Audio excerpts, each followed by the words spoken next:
রাজ্য সরকার তারা পশ্চিমবঙ্গটাকে লুট করে ব্যক্তিগত সম্পত্তি বাড়িয়েই চলেছে।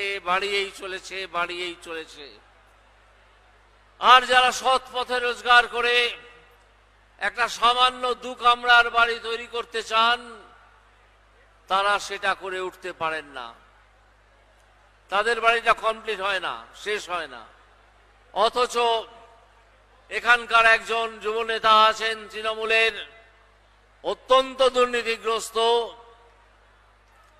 তিনি তার 200 কোটি টাকা দামের বাড়ি 3 বছরে কমপ্লিট করেছেন। কলকাতায় আপনারা অনেকেই যান, দেখে আসবেন। এই বাড়িটা হরিশ মুখার্জি রোডে, যেখানে পুলিশ এবং পুলিশের কুকুর পাহারা দেয়। কিভাবে হয়, কিভাবে এই সম্পত্তি আসে? তাদের এই দুর্বৃত্ত যুবনেতার ব্যবসা সম্বন্ধে কিছু জানা যায় না। যে ব্যবসার নাম তিনি বলেন, সেই ব্যবসা কিসের ব্যবসা তাও জানা যায় না। কোনো চাকরি বাকরি বা পেশা কিছুই তার নেই। শুধুই টাকা কামিয়ে তিনি নিজের পকেট ভরান এবং বিদেশে তার সম্পত্তি বাড়ান। পশ্চিমবঙ্গকে এই পিসি ভাইপো মিলে লুট করছে।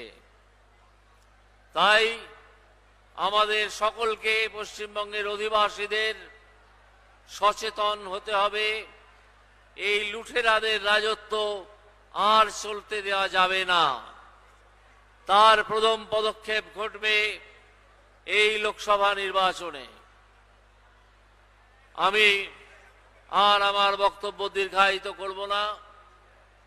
আপনারা সকলেই জানেন যে ভারতীয় জনতা পার্টির প্রার্থীকে পদ্মফুল চিহ্নে ভোট দিয়ে জয়যুক্ত করতে হবে।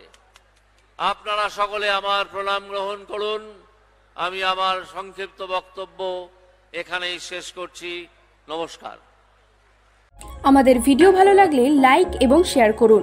কমেন্ট সেকশনে গিয়ে জানান আপনাদের মতামত।